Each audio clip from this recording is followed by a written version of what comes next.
Hi, welcome back and thanks for checking this one out. It's been a few months now. I've been to the UK, moved house and spent a fair bit of time maintaining this FJ. Back on it again today, so I thought I'd show you what I'm up to. Before I get into today's project, I thought I'd just give you an update on what I've done since the last one.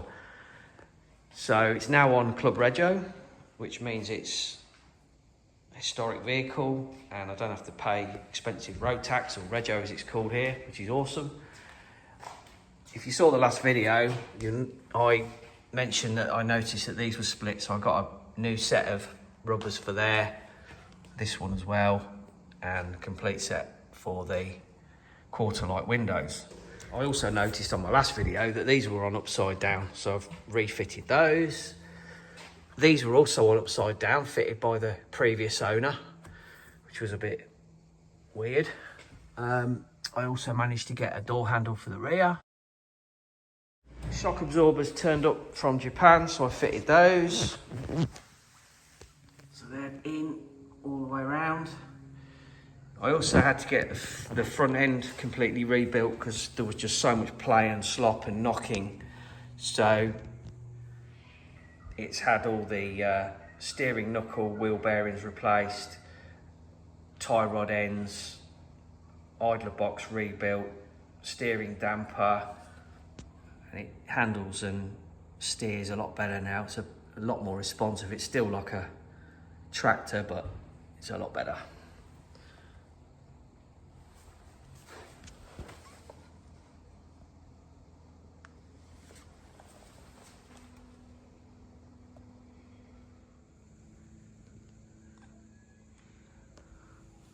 So under the hood there's been a bit of work.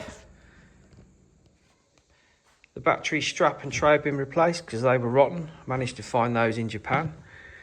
Got a new set of ignition leads because it turns out I was riding around with only on 5 cylinders for I don't know how long. This one here was broken, not even connected. I had a coolant leak inside thanks to the little radiator, and that's operated by this cable here. So you pull a knob inside and it opens and closes this valve, which then allows the coolant to pass into that radiator, and then there's a fan that blows the warm air across it. So I'll just show you what I'm going on about. So there's this knob here, so you pull that and that pulls that cable, opens and closes the valve. And then under here, so there's the heater box, and if I can just, so there's what I'd call a flow and a return there, those hoses that go into a radiator in there, and they're what let the water pass through, and then the fan blows the warm air into the cabin. So it was leaking all down here and all the rest of it.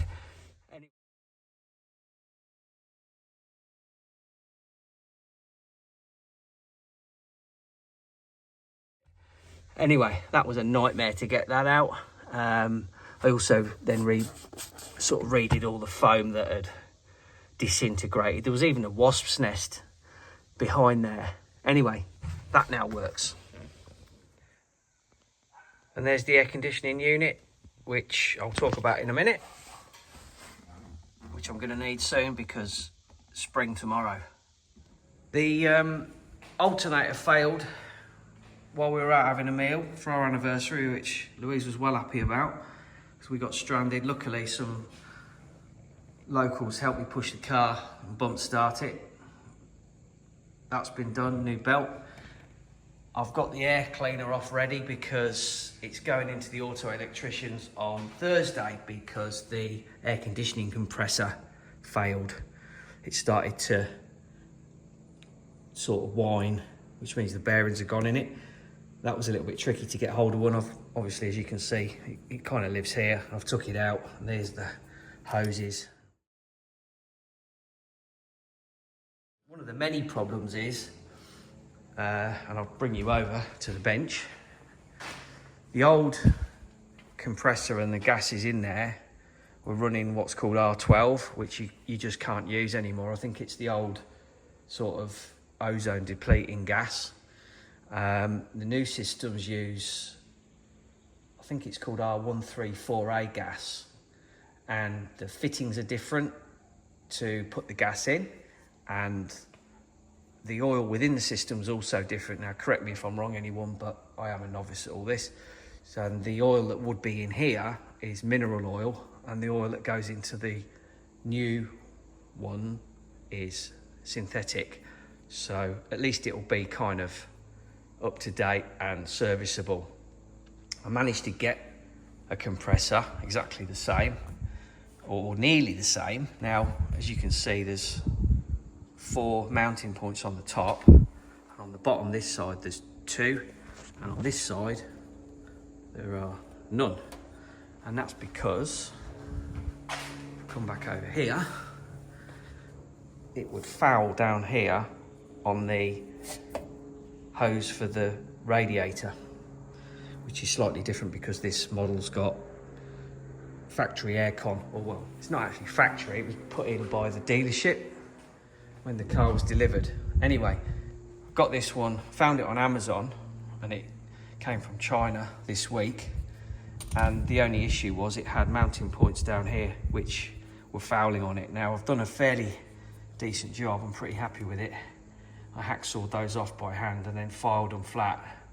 So there, that's now been pre-fitted ready. So when I take it to the air conditioning auto electrician on Thursday, they can just install it. I've also got the receiver dryer here, which is got the same fittings. And again, I've just pre-fitted that today and got it exactly where it needs to be, so that they can just install it.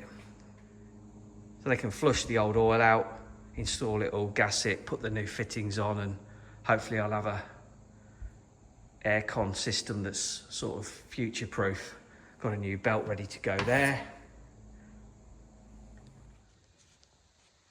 Just some other nice cosmetic bits that were replaced. The front lights, well, just the lenses. Managed to find some Toyota ones, and there's the rears. Nice and shiny and not cracked.